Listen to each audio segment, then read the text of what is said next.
Hi friends, my name is Brijesh Singh और आज के टेक बज़ में सबसे पहली न्यूज़ है। अच्छा, सॉरी, उससे पहले मैं आपसे सॉरी कहना चाहता हूँ। मैं इतने दिनों तक वीडियो नहीं शूट कर पाया था क्योंकि मैं ट्रैवल कर रहा था और अभी मैं लास्ट वीक ही आया हूँ, तो अब वीडियो ज़्यादा कंटिन्यू रहेंगे। तो चलिए वीडियो स्टार्ट करते हैं। आज की सबसे बड़ी न्यूज़ है ट्विटर से रिलेटेड। तो इलॉन मस्क ने अपना प्रॉमिस पूरा किया और उन्होंने जो रिकमेंडेशन एल्गोरिदम का वादा किया था ओपन सोर्स करने का, उसे आज उन्होंने ओपन सोर्स कर दिया है। ये लास्ट वीक हुआ है ओपन सोर्स ट्विटर का। अब आप जा कर के ट्विटर के रिकमेंडेशन इंजन्स को देख सकते हैं। ये गिटहब पे अवेलेबल है पब्लिकली। तो ये ऐसा हुआ क्यों? एलॉन मस्क ने जब ट्विटर एक्वायर किया था तो उन्होंने काफ़ी सारे प्रोमिसेस किए थे कि हम ट्विटर में काफ़ी सारी चेंजेस लाएंगे। उसमें से वन ऑफ द प्रॉमिस ये था कि वो बोले थे कि हम ट्विटर का जो रिकमेंडेशन एल्गोरिदम है उसको हम ओपन सोर्स कर देंगे। उन्होंने और बहुत सारी चीज़ें प्रॉमिस की थी। अगर देखा जाए तो अब 30% फोर्स जो वर्क फोर्स है वो वाइप्ड आउट हो चुका है। अब ट्विटर केवल 2000 एम्प्लॉय के साथ काम कर रहा है और स्टिल ट्विटर थ्राइव कर रहा है। उन्होंने कई सारे नए नए चेंजेस किए हैं अपनी कंपनीज में और देखा जा रहा है कि वो चेंजेस काफ़ी ज़्यादा एग्रेसिवली यूज में आ रहे हैं और ट्विटर स्टिल वर्किंग। तो ये काफ़ी नया ट्रेंड देखा जा रहा है एलॉन मस्क के द्वारा। उन्होंने जिस तरीके से ट्विटर को शेप अप किया है फिर से, ये ये काबिले तारीफ है। तो इसमें से कुछ चीज़ें आपको जो जानने के लिए है वो बहुत ही ज़्यादा इम्पोर्टेंट है। अगर मैं कुछ हिस्से को, उस कोड के कुछ हिस्से को अगर आपको शो करूं तो आपको ये पता चलेगा कि किस तरीके से रिकमेंडेशन इंजन ट्विटर का काम करता है। तो अगर आप इस स्लाइड में देखेंगे तो इसमें ये पता चलेगा कि इसमें वेटेज दिए गए हैं डिफरेंट पैरामीटर्स को। ये रैंकिंग पैरामीटर्स होते हैं जिसको कहा जाता है, जिसके थ्रू आप किसी भी ट्वीट के रैंक को ऊपर कर सकते हैं। रैंक मीन्स जैसे गूगल का एल्गोरिदम है पेज रैंक, जिसके थ्रू वो गूगल अपने सर्च रिजल्ट में उस पर्टिकुलर ब्लॉग या पोस्ट को हाई रैंक कर देता है। तो सिमिलरली ये रैंकिंग पैरामीटर्स हैं जिसके कुछ वेटेज दिए गए हैं। आपको अगर मैं लेमैन टर्म्स में समझाऊं तो अगर आप देखिए तो लाइक पे सबसे ज़्यादा वेटेज दिया गया है 30। मीन्स अगर कोई बंदा आपके ट्वीट को लाइक करता है तो आपकी जो विजिबिलिटी होगी ट्वीट की वो 30 टाइम्स बढ़ जाएगी। तो सेम इसी तरीके से यूट्यूब एल्गोरिदम भी काम करता है। अगर आप किसी वीडियो को लाइक करते हैं तो उस वीडियो का रीच और ज़्यादा बढ़ने लगता है। तो please do subscribe to our channel, please like this video. जितना ज़्यादा आप लाइक करेंगे उतना ज़्यादा ही इस वीडियो को रीच मिलेगा। सिमिलरली अगर आप देखें तो रीट्वीट के जो पैरामीटर्स हैं उस पर 20x का रीच बढ़ता है। अगर आप किसी भी ट्वीट को रीट्वीट करते हैं तो उस ट्वीट का जो रीच होगा वो 20x टाइम बढ़ जाएगा। सिमिलरली काफ़ी ज़्यादा अदर्स पैरामीटर्स को इस पर फोकस किया गया है। और अगर हम ब्लू टिक वेरीफाइड की बात करें तो ब्लू टिक वेरीफाइड को अभी पेड कर दिया है। अगर देखा जाए तो ब्लू टिक अब रेवेन्यू मॉडल में आ गया है। अब आप भी परचेस करके उसका सब्सक्रिप्शन लेकर के ब्लू टिक ले सकते हैं। पहले ऐसा नहीं होता था। पहले ट्विटर खुद वेरीफाई करता था कुछ सर्टेन अकाउंट्स को, उसके बाद ही उनके कुछ स्टेप्स होते थे, उसके बाद ही उसको मिलता था। लेकिन अगर ये देखें तो ब्लू टिक के वजह से आपका जो वेटेज होगा ट्वीट का वो ज़्यादा बढ़ जाएगा। तो ये भी एक वन ऑफ द फैक्टर था रिकमेंडेशंस एल्गोरिदम्स का, जिसके थ्रू आप अपने ट्वीट को भी ज़्यादा और पॉपुलर कर सकते थे। तो लेकिन अब क्या हुआ है कि कई सारे जो पहले के ब्लू टिक होल्डर थे, अकाउंट्स थे, उसको अब एलॉन मस्क ने सबको वाइप्ड आउट कर दिया है। अब इन्होंने बोला है कि अगर आपको ब्लू टिक चाहिए तो आपको सब्सक्रिप्शन पे करना पड़ेगा। तो ये उनकी वन ऑफ द स्ट्रैटेजी है और ये एल्गोरिदम में भी था, जिसके वजह से ये बताया जा रहा है कि ये एल्गोरिदम अगर आप इस एल्गोरिदम के थ्रू भी देख सकते हैं कि अगर आपके पास ब्लू टिक अकाउंट है तो आपके ट्वीट का रीच ज़्यादा बढ़ेगा। सिमिलरली कुछ चीज़ें इन्होंने ये भी देखी हैं इस रिकमेंडेशन इंजन में देखने लायक है, जहाँ पे निगेटिव फीचर्स को इन्होंने डाउनग्रेड किया है। तो अगर निगेटिव फीचर्स मीन्स आपके ट्वीट्स कुछ स्पैम टाइप के हैं या फिर अब्यूसिव हैं तो उस ट्वीट्स को वो पेनलाइज कर देता है। तो बेसिकली अगर आप ट्वीट अप कर रहे हैं तो इस सब चीज़ों का ध्यान रखना ज़रूरी है। और और कुछ चीज़ें हैं जो कि पॉलिसी रिलेटेड होती हैं, जिसमें से ये दिखाया गया है कि कौन कौन सी चीज़ें हैं जो कि ट्वीट को एम्पलीफाई नहीं करती हैं। तो आप इसमें देख सकते हो किस किस चीज़ों को एम्पलीफाई नहीं करता पॉलिसी रिलेटेड में। जैसे आपने किसी मिस इन्फॉर्मेशन दिया है अपने ट्वीट में, या फिर कुछ स्कैम पब्लिश करा रहे हो, या तो फिर कोई अब्यूसिव लैंग्वेज यूज़ कर रहे हो उस ट्वीट में, तो इन सब चीज़ों को वो पेनलाइज कर देता है। मीन्स वो ज़्यादा से ज़्यादा ऑडियंस को नहीं भेजता है। तो इस तरीके से कुछ इनका जो रिकमेंडेशन इंजन है वो काम करता है।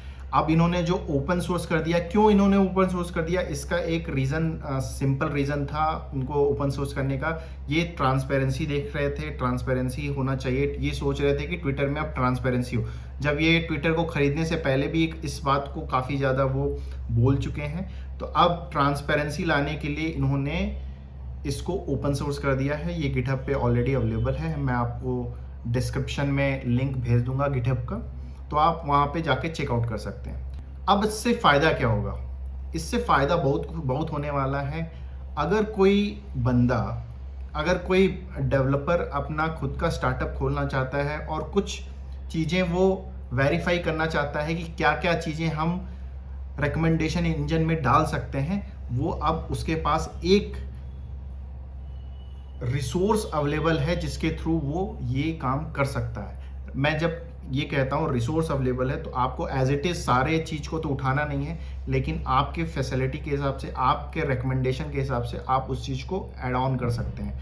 और इसमें ये बताया आप ये भी देख सकते हो कि एक रिकमेंडेशन इंजन बिल्ड कैसे किया जाता है। तो बहुत सारी चीज़ें आपको देखने को मिले, क्योंकि उन्होंने अभी आर्किटेक्चर भी रिलीज़ कर दिया है, सब कुछ रिलीज़ कर दिया है। तो ये देखा जाए तो एक बहुत अच्छा मूव है मेरे हिसाब से। इससे ट्रांसपेरेंसी बढ़ेगी। और बहुत लोग ये कहते थे कि अंडर द वुड ट्विटर बहुत कुछ करता है, जिसको शैडो बैनिंग कहते हैं।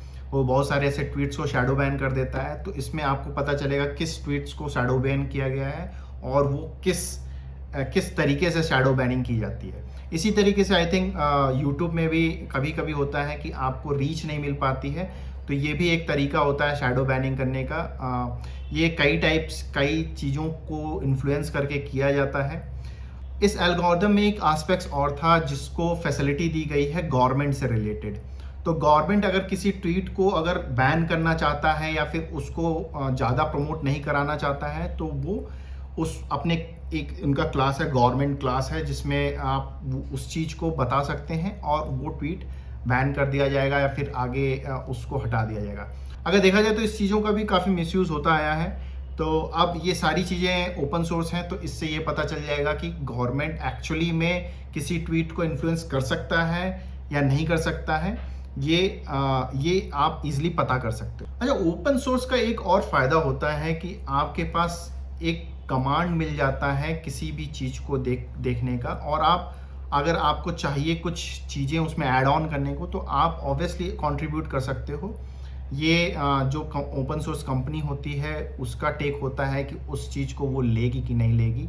तो ये भी इन्होंने फैसिलिटी दी है कि आप कंट्रीब्यूट कर सकते हो कोड, क्योंकि इनका ये जो एल्गोरिदम है काफ़ी पुराना लेगेसी एल्गोरिदम है, ग्राफ पे बना है, ग्राफ बेस्ड रिकमेंडेशन सिस्टम है। तो इसको भी अब वो ट्यून करना चाहते हैं और उसको अब चेंज भी करना चाहते हैं। तो ये चाह रहे हैं कि काफ़ी ज़्यादा कंट्रीब्यूशन हो इसमें, ताकि चीज़ें ट्रांसपेरेंट हो और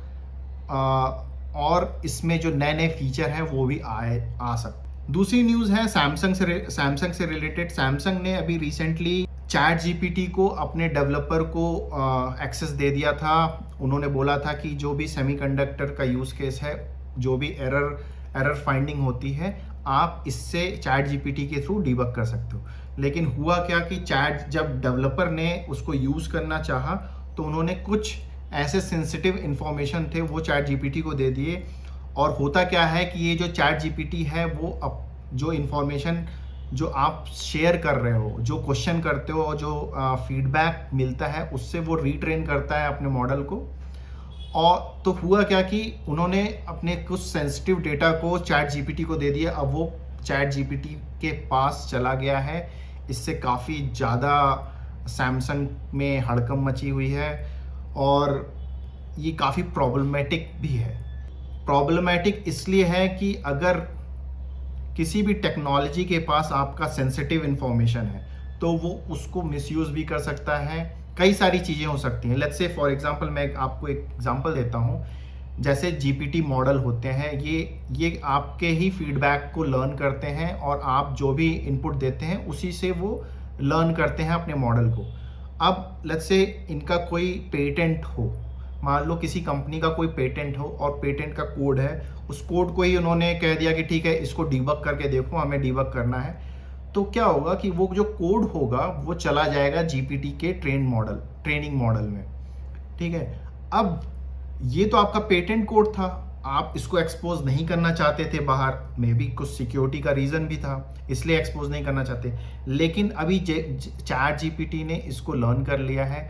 अब सिमिलर क्वेश्चन कोई बंदा, नेक्स्ट बंदा इससे पूछता है तो वो उसी टाइप का कोड जनरेट करके दे देगा, जो एक तरह का बहुत बड़ा फ्लॉज है, क्योंकि आपने एक पेटेंट करा रखा है किसी कोड का और उस कोड को किसी दूसरे बंदे ने जनरेट कर लिया एआई के थ्रू। क्यों? क्योंकि आपने जो कुछ डीबग करने के लिए चैट जीपीटी को एक्सेस दे दिया उस कोड का और जीपीटी ने उसको लर्न कर लिया और वो जनरेट करने लगा सिमिलर काइंड ऑफ कोड। तो ये एक तरह का फ्लॉज हुआ आपके लिए, राइट। तो सेम कंडीशन हुई थी सैमसंग के साथ। सैमसंग के कुछ सिक्योरिटी के जो सेंसिटिव इंफॉर्मेशन थे वो चैट जीपीटी के पास चले गए हैं, जिसके वजह से काफ़ी ज़्यादा शोरगुल हो रहा है। और इसी को देख करके, ये सारे सिक्योरिटी रीज़न को देख करके इटली ने बोला है कि हम चैट जीपीटी को बैन कर रहे हैं। हम तब तक बैन करेंगे जब तक कोई रेगुलेटरी फ्रेमवर्क रेडी नहीं हो जाता चैट जीपीटी के अराउंड, हम इसको इनेबल नहीं करेंगे। और इटली ही नहीं, काफ़ी सारी अदर कंट्री भी अब इस चीज़ को लेकर के ज़्यादा कॉन्शियस हो गई हैं और ज़्यादा से ज़्यादा रेगुलेशंस लाने की कोशिश कर रही हैं। जैसा कि आप जानते हो, जो यूरोपियन रीजन है, यूरोपियन रीजन में डेटा प्रोटेक्शन लॉ सबसे ज़्यादा अच्छा है। वहाँ पे डेटा की प्राइवेसी का काफ़ी ज़्यादा ध्यान रखा जाता है। इस वजह से इटली ने तो पहले ही हाथ खड़े कर दिए कि भाई हम चैट जीपीटी नहीं लेने वाले हैं और हमें इसका कोई यूज़ भी नहीं करना। इसके लिए जो सैम अल्टमैन थे, जो कि चैट जीपीटी के फाउंडर हैं, उन्होंने ट्वीट भी किया था कि इटली मेरा फेवरेट देश है और मैं काफ़ी ट्रैवल करता हूँ इटली में, और हम उनकी गवर्नमेंट से बात करेंगे, इससे रिलेटेड जो भी उनका इशू होंगे हम उसको सॉल्व करने की कोशिश करेंगे। लेकिन इटली ने पहले ही बोल दिया कि हम इसको बैन कर रहे हैं। तो आप ये देखो कि इंडिया में अभी तक डेटा प्रोटेक्शन का कोई स्टैब्लिश लॉ नहीं है और हम जिस तरीके से अपनी टेक्नोलॉजी को चेंज करते हुए देख रहे हैं, शेपअप करते हुए देख रहे हैं, उसको ध्यान में रखते हुए इंडिया को भी अपना एक डेटा प्रोटेक्शन लॉ जरूरी है लेके आना। आई थिंक गवर्नमेंट इस पर काम भी कर रही है, क्योंकि बहुत सारे अभी रिसेंटली बहुत सारे फ्रेमवर्क में चेंजेस हुए हैं एआई से रिलेटेड, जो डेटा से रिलेटेड गवर्नमेंट जिसको बहुत ज़्यादा प्रमोट कर रही है। तो मे भी वो कुछ ना कुछ ज़रूर लेके आएंगे। लेकिन अगर हम देखें तो हमारे इंडिया में भी एक डेटा प्रोटेक्शन लॉ ज़रूरी है और एक रेगुलेटरी फ्रेमवर्क होना ज़रूरी है। कोई भी एआई बेस्ड टेक्नोलॉजी अगर आती है इस टाइप से, जो कि पूरा डिस्टर्ब कर दे रही है टेक्नोलॉजीज़ को ही, अगर आप ये, मैं इसमें कुछ और चीज़ें ऐड ऑन करना चाहता हूँ। आज का टेक बस थोड़ा सा अलग वे में है, मैं यही 3 न्यूज़ को ही कवर कर रहा हूँ, क्योंकि मैं ये चाहता हूँ कि ये जो चीज़ें चेंज हो रही हैं, इतनी रैपिडली चेंज हो रही हैं, इसका अवेयरनेस होना बहुत ज़्यादा ज़रूरी है। इंडिया में अगर हम देखें तो इंडिया एक कंज्यूमर बेस्ड कंट्री है। यहाँ पे आपको जितने भी स्टार्टअप्स दिखेंगे, जितने भी यूनिकॉर्न स्टार्टअप्स हैं, हमारे इंडिया में काफ़ी ज़्यादा यूनिकॉर्न स्टार्टअप्स हैं, लेकिन सारे के सारे यूनिकॉर्न स्टार्टअप मोस्टली 95% मैं तो कहूँगा ज़्यादा से ज़्यादा B2C बिजनेस पे हैं। क्यों? क्योंकि अभी हमारे पास सारे के सारे B2C बिजनेस कर रहे हैं, कोई भी SaaS बिजनेस या फिर B2B बिजनेस में नहीं है। हाँ, कुछ पार्ट होंगे, लेकिन टेक्नोलॉजी से अगर देखें रिलेटेड तो कोई भी ऐसी कंपनी नहीं है जो डिस्टर्ब कर रही है मार्केट को या फिर डिस्टर्ब कर रही है टेक्नोलॉजीज़ को। अगर यही चीज़ अगर हम बाहर के कंट्रीज़ में देखें, जैसे यूएस में देखें, तो यूएस में इतने ज़्यादा B2B प्रोडक्ट हैं, इतने ज़्यादा SaaS प्रोडक्ट हैं। तो मैं तो यही आग्रह करूँगा इंडिया में अगर कुछ चीज़ें ऐसी कर दें तो उससे क्या होगा, हमारा रेवेन्यू भी बढ़ेगा और हम टेक्नोलॉजी के क्षेत्र में आगे भी बढ़ सकते हैं और टेक्नोलॉजी के फील्ड में आगे भी बढ़ सकते हैं। एक तो अगर इंडियन गवर्नमेंट ये करे कि हम प्रमोट करने लगें जितने भी हमारे टूरिस्ट प्लेसेस हैं, मैं स्टेट की वाइज नहीं कर रहा हूँ, मैं अक्रॉस पैन इंडिया की बात कर रहा हूँ, क्योंकि इंडिया में इतना ज़्यादा डाइवर्सिटी है, आपको इतनी चीज़ें घूमने के लिए हैं कि आप इंडिया में ही बहुत सारी चीज़ें एक्सप्लोर कर सकते हैं। तो इससे क्या होगा, टूरिज्म अगर बढ़ता है तो इंडिया में रेवेन्यू बढ़ेगा, पैसे आएंगे, रेवेन्यू बढ़ेगा, बहुत सारी चीज़ें सॉल्व हो सकती हैं इससे। दूसरी सबसे बड़ी बात जो कि आई थिंक गवर्नमेंट का साथ होना ज़रूरी है, लेकिन ये मोर और लेस एक इंडिविजुअल होना चाहिए। जितने भी B2C कंपनीज़ हैं, जितने भी कंज्यूमर बेस्ड कंपनी हैं, सब पैसा छाप रही हैं, अच्छा पैसा छाप रही हैं, भले प्रॉफिटेबल नहीं है लेकिन उनको फंडिंग अच्छी मिल जाती है। क्यों? क्योंकि VCs को ये पता है कि नेक्स्ट राउंड में उनको उसका डबल ट्रिपल मिलता जाएगा, right? So that's how the startup funding works. तो अगर SaaS बिजनेस को भी बढ़ाया जाए, SaaS बिजनेस, जब मैं कह रहा हूँ SaaS बिजनेस तो ये B2B प्रोडक्ट्स को बढ़ाया जाए, इसमें भी नए नए इनोवेशंस हों। हम क्यों नहीं बना सकते एक GPT मॉडल? हमारे पास भी, आपको क्या लगता है इंडिया में जो सॉफ्टवेयर इंजीनियर हैं, अक्रॉस द वर्ल्ड सबसे ज़्यादा सॉफ्टवेयर इंजीनियर हैं, राइट? हमारे पास टेक्नोलॉजीज़ है, हमारे पास ब्रेन है, सब कुछ है, लेकिन हम जो स्टार्टअप्स कंपनी हैं वो मेजरली वर्क करती हैं B2C बिजनेस में या फिर कंज्यूमर बेस्ड प्रोडक्ट में। ऑब्वियसली उसकी नीड है, लेकिन अब ये नीड ये भी आ गई है कि हम सॉफ्टवेयर इंडस्ट्री में B2B बिजनेस में भी आगे बढ़ें। B2B जब मैं बोल रहा हूँ तो एक टेक्नोलॉजी ओरिएंटेड बिजनेस में भी आगे बढ़ें। जैसे अमेज़ॉन है, जैसे फ्लिपकार्ट है, फ्लिपकार्ट का अपना रिकमेंडेशन मॉडल है, रिकमेंडेशन इंजन है जो कि प्रोडक्ट्स को रिकमेंड करता है। तो इस टाइप की चीज़ें हैं। सिमिलरली ट्विटर ने अपना रिकमेंडेशन इंजन ओपन सोर्स कर दिया है। इससे काफ़ी ज़्यादा ईज़ हो जाएगा। अगर कोई नया सिस्टम बिल्ड कर रहा है तो उसको एक रिकमेंडेशन मिल जाएगा, उसको एक रिसोर्स मिल जाएगा जिससे वो ये पता कर सकते हैं क्या क्या चीज़ें इसेंशियल हैं किसी रिकमेंडेशन इंजन्स में डालने के लिए, राइट? तो अगर इस टाइप की चीज़ें होना स्टार्ट हो जाए इंडिया में, तो इंडिया ऑब्वियसली प्रोग्रेस बहुत जल्दी कर जाएगा। और इसमें ऑब्वियसली फंडिंग का थोड़ा सा लोचा ये होता है कि जो फंड देता है उसको ये होता है कि वो उससे प्रॉफिट कमाए, प्रॉफिटेबिलिटी ज़्यादा देखी जाती है। लेकिन SaaS बिजनेस में प्रॉफिटेबिलिटी बहुत है। अगर आप किसी SaaS प्रोडक्ट में इन्वॉल्व होते हैं, ऑब्वियसली बहुत लोग SaaS प्रोडक्ट में काम भी कर रहे होंगे, उनकी कंपनी बहुत सारे अच्छे $1 बिलियन छापती है।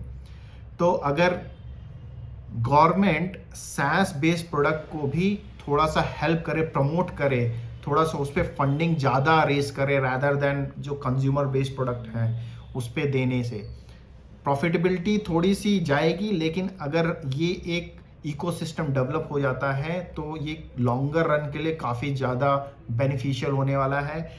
किसी को बाहर जाने की ज़रूरत नहीं पड़ेगी, किसी को बाहर जाके नौकरी खोजने की ज़रूरत नहीं पड़ेगी, सब कुछ आपको इंडिया में ही मिल जाएगा और इंडिया थ्राइव करने लगेगा। तो मेरा तो यही मानना है। बाकी आज के टेक बज़ में यहीं तक। जाने से पहले मैं आपको दो चीज़ें बताऊंगा कि हमने टेक एक्सेल का पहला वीडियो शूट कर लिया है और पहले गेस्ट हैं हिमांशु राय, जो कि एक AI और ML के स्ट्रैटेजिस्ट हैं मल्टीनेशनल कंपनी में। तो हमने उनको बुलाया है, हमने काफ़ी सारे बात की हैं, काफ़ी लंबा पॉडकास्ट रहा है हमारा। तो उसमें हमने काफ़ी चीज़ें कवर करने की कोशिश की हैं, करियर ग्रोथ से रिलेटेड और नए ट्रेंड्स और टेक्नोलॉजी से रिलेटेड। तो आप ज़रूर देखिएगा उस वीडियो को। फ्राइडे को मैं लॉन्च कर दूंगा उस वीडियो को। और दूसरी चीज़, मैंने स्टैटिस्टिक्स से रिलेटेड काफ़ी वीडियो बनाने स्टार्ट कर दिए हैं, जो कि हमारा AI ML का सेक्शन है। उसमें मैंने कुछ सीरीज़ और वीडियो शूट कर लिए हैं। तो आप मुझे बताइए कि आपको मैं वीडियो अभी डाल दूं या फिर पूरा सीरीज़ कंप्लीट होने के बाद 1 बाय 1 करके। आई थिंक पूरा सीरीज़ कंप्लीट होने के बाद अगर मैं डालता हूं तो आपको स्टेप बाय स्टेप में मिलते रहेंगे वीडियो, तो उससे लर्निंग भी ईजी हो जाएगी। तो ठीक है, आज का टेक बज़ यहीं तक। आप प्लीज़ इस वीडियो को लाइक कीजिए, शेयर कीजिए और सब्सक्राइब कीजिए मेरे चैनल को। जितना ज़्यादा आप लाइक करेंगे इस वीडियो को उतना ज़्यादा हमें रीच बढ़ेगा हमारा, क्योंकि यूट्यूब एल्गोरिदम भी इसी तरीके से काम करता है। जैसा मैंने आपको दिखाया ट्विटर के लिए। तो thank you, stay tune with us, bye bye.